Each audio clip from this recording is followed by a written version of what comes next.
So maybe a bit of background to me actually, because I used to work in commercial archaeology before I went into academia. And one of the things that I did do in commercial archaeology was look into training of staff and staff needs and mapping staff skills and training needs to the national occupation standards. And it's quite funny because that was about, I don't know, 10 years ago, and it's still the same themes coming up. So that's quite interesting in itself.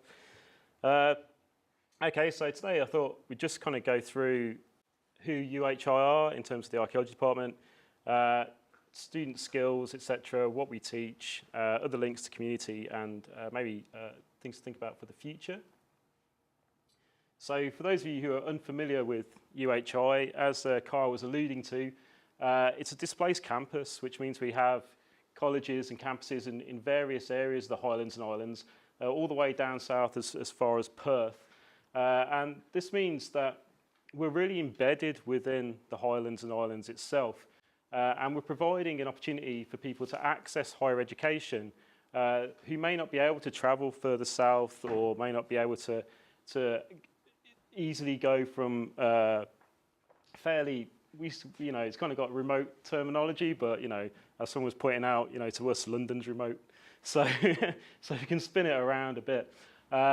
But people are also, we get quite a lot of mature students, we get a lot of people who have got employment, we've got a lot of people who may not, for other aspects, be able to travel. So it's a really good way of interacting with people, of accessing higher education, and a really diverse kind of student cohort as well. But it also means that we're quite up on digital technology. A lot of our lectures take place using video conferencing facilities. Students learn all about video conferencing facilities and learn all about how to use online resources, etc., as just second nature to the degree. And we also find that a lot of students already have a lot of this background before they even come onto the degree. So they're already kind of au fait with technology and things like Blackboard, etc., as well. So we've got a whole raft of degree programs. We teach from SCQF levels 7 to 12 currently. So we've got BAs in archaeology. We've got a new BSc in archaeological science started. And again, that's kind of linking back into STEM teaching and continuing that from further education into higher education. We've got a host of joint degrees as well, which provide a different access for people into archaeology. Interesting, we've got a new one starting this year, which was new to me until very recently, Archaeology and Criminology. And one can only guess what kind of graduates that's going to produce. Maybe the next Magnum could come out of that one.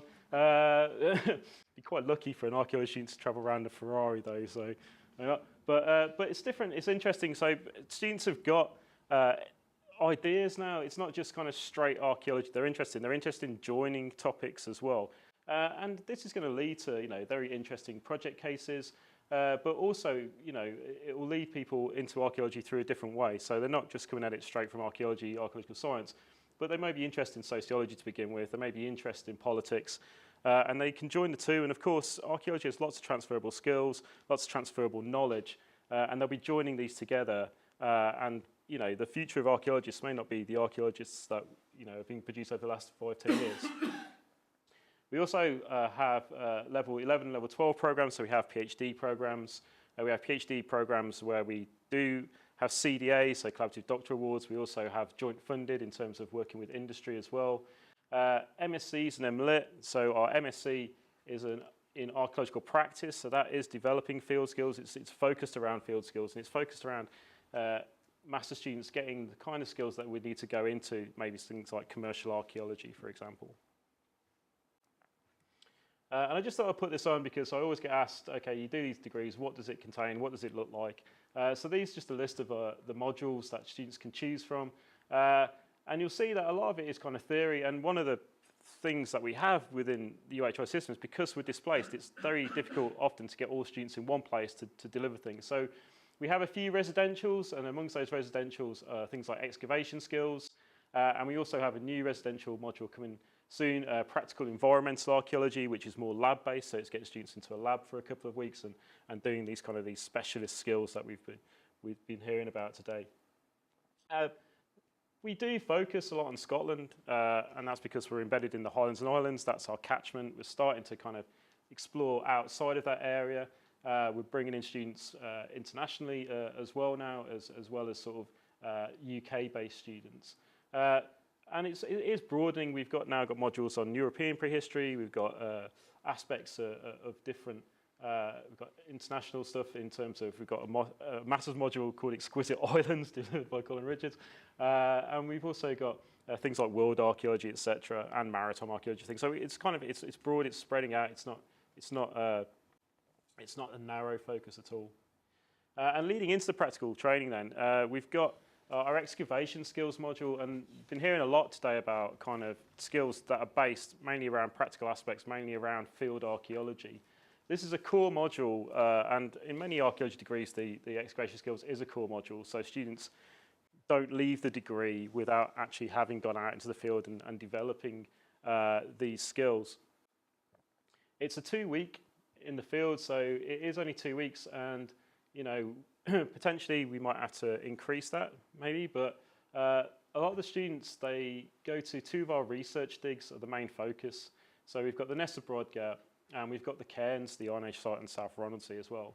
If students, for financial reasons or other reasons, they might be tied to a location due to family or anything else, can't make it up for those 2 weeks, we try and find them a suitable excavation that they can take part in closer to home. So we've had students, for example, go on excavation with Stirling Council and places like that. The digs that they go on to run a lot longer than the 2 weeks they're there, and we often find that students stay on and volunteer and get more experience that way.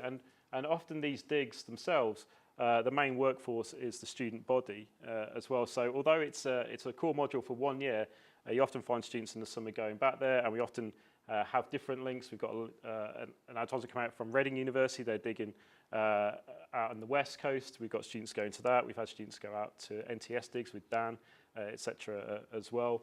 And all of the students get this as they go through. So they get the skills passport and they start using this to straight away. So they get this as an undergraduate student, and they're able to start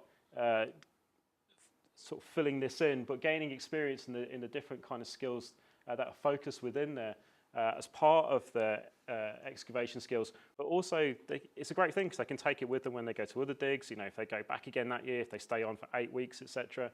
And students get quite competitive about, you know, how much they've done over the summer between each other, which is a great thing to see because it means they're engaged, it means they're switched on, and it means they're continuing to gather these skills. However, not all students are going to complete more than 2 weeks because not all students want to go into careers as field archaeologists. So that's something that we also have to recognise. Some students can't also physically get out into the field, so they develop alternative skills. You know, so they might not physically be able to. So there's other skills in post-ex and specialist skills, digital skills as well. We had a lot of placements this year. Digital archaeology is really picking up. Really interesting things going on there. So as part of that, you know, students can also take their skills passport as well. It's quite flexible and do some specialist skills training. So they might be doing things like archaeobotany, they might be doing things like archaeozoology, geophysics, photogrammetry, all of these things they can also do during the summer. They can also enhance these skills and enhance their understanding of these through some of the modules they do. So for example, dissertation, they can focus on one of these things. They can go and do lab training over the summer, for example. We have a module in 3rd year called Archaeology Project. And essentially it's an extended essay, but students use primary research or secondary research. So it's a chance for them not only to develop skills, but it's a building block then onto dissertation because they produce, you know, a good solid piece of work. They can maybe enhance that work and take it up a level for their dissertation topic. But it means that they're suddenly not being tasked with writing a 9,500 word thing straight off the bat. And vocational training, so we have student placements. We've got a student placement module that's part of the MSc. Within that, we've had a range of students. They do an 8-week placement over the summer. We've had students do community archaeology and outreach. We've had students do photogrammetry and digital archaeology. We've had students working in museums and putting on displays about some of the digs that are going on. They're not just based in Orkney, they are out and around. We've had students working. Our most southern one has been last year, which was a student who went on to work on one of the Molar Headland jobs, which they've gone on and got employed with, so they're now employed on that scheme. It's one of the road schemes. Stirling Council, HIE, lots of places around AOC. We've had quite a few students go out there. If you're interested in taking a student on placement, we'd love to hear from you. We've got an undergraduate version of this module started now as well, so third year students can go out. It's 2-week placement because it's kind of got to be based around semester 2. Of course, they can extend that if they can, but also it gives them, more of an engagement with the sector. It starts getting them thinking about careers, giving them a taster for a career. Is it something they're interested in? Is it something they're not interested in? And it also means that as part of that, they do background research on wherever they're having their placement host. So they start getting an understanding of, if it's a commercial archaeology, how that develop, what kind of work do they do, what kind of work could I be involved in, if it's a museum, heritage sector, HES, all these different things. So it's a good focus on that. And it's been really useful as well because a lot of the placement students then go on and get careers within those industries. We've also recently started doing things like an archaeology student conference. It's a really good way for us to try and get our student cohort together. Obviously being a displaced campus, they don't meet that regularly all in one place. And we ran this last year, and there's a few people in the audience that were actually at that as well. And it was a good way for students to present their work. It's a nice kind of conference atmosphere, very informal. But also we had roundtable discussions on, what do we need to put into our undergraduate programs? Is there anything that we're missing that we should be doing? And also it's a chance for people within the sector to kind of give their thoughts on how, how academia is progressing. And a couple of students have managed to pick up sort of work on the back of that with helping out with OIC, so Orkney Islands Council. And it was a wide range of stuff. So we had undergraduates and postgraduates, and they got to meet people and they got to establish networks, etc. as well. So it's a really good way of doing that. But also we're part of that kind of commercial sector. So as well as the Archaeology Institute, as well as the teaching side of it, there's also Orca, which is the sort of fieldwork commercial wing of it. So there is potential there for students to develop more into that and gain more sort of skills, field skills, writing skills, report style skills, working with the unit itself. And it's good that we've got that because it kind of means that we've still got our kind of finger on the pulse of what's happening in that kind of world, because it's a very different world from academia into the commercial sector. So it's good to kind of be able to engage with the two. But as well as students, we're also embedded in the community. We've got Dan Lee, who's here, who's our community lifelong learning and outreach officer. And we're trying to bring in community aspects of our different projects. And so we've got the St. Magnus project, we've got the Bay of Island project, which HES funded as well, where we've got community out there doing test pitting and recording of submerged forest and intertidal peat environment. And this is a really good way to kind of show people what we're doing, but also for them to get involved in what we're doing. And it's not just about kind of going out there and telling people this is what we're doing, and now you know about it and it's disseminated and that's all really good. But we're also educating as well, so we're giving people skills. And one of the things that we've got onto the degree level program is that we run an access course, so it's designed for people who've been out of education maybe for a while or that kind of academic style learning, but want to slowly get back into it. So they might now be thinking of changing career type. I'm now thinking of a change career to a roofer after seeing some of those. So it's kind of a way back in for people, but it's an access path to a degree. And not everybody is interested in doing a degree. Not everybody wants to commit 4 years, 2 years, 3 years, etc. to coming back into a degree. So there should be other qualifications that we can offer, and seeing the SVQs and seeing the NVQs, etc. would be a good way of doing that.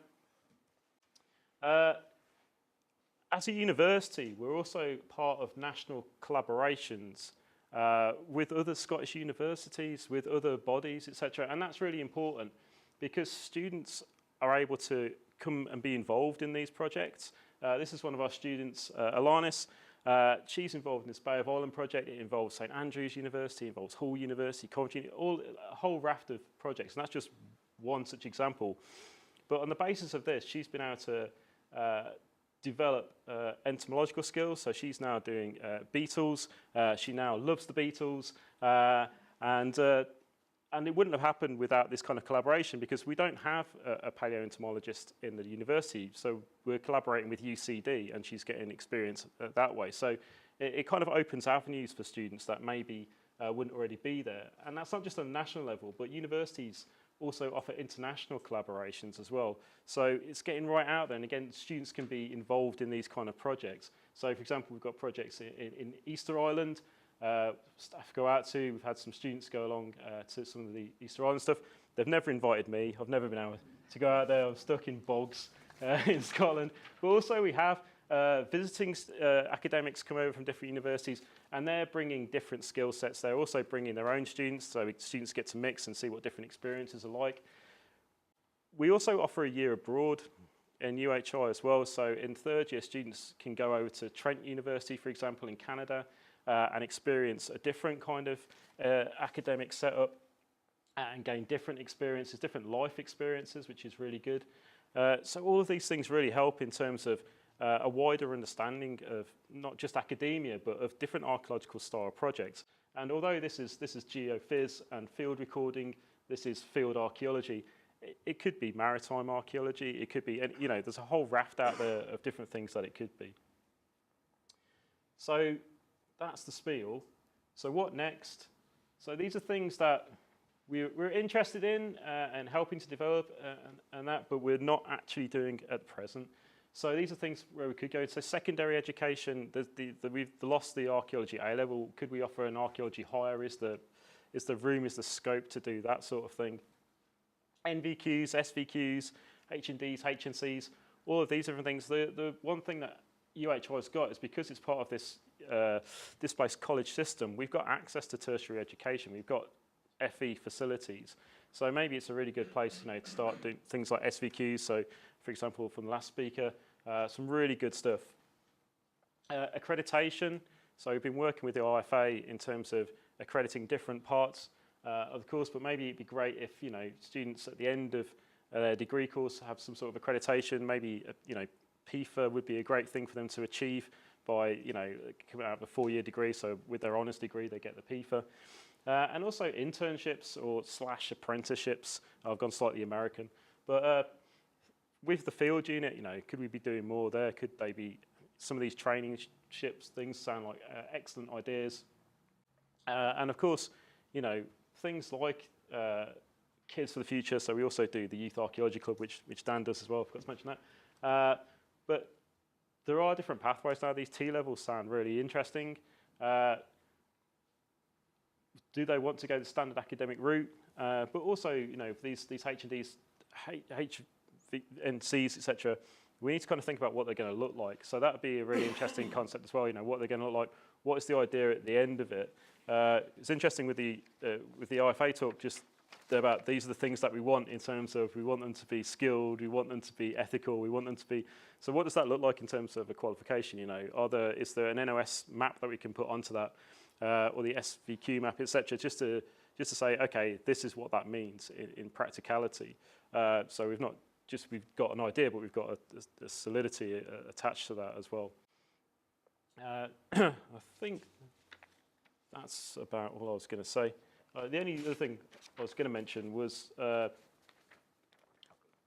with the HNCs and with the NVQs and things, and having worked in the commercial sector, there's obviously a pressing need for field archaeologists because the demand is coming up and maybe the supply is at a level.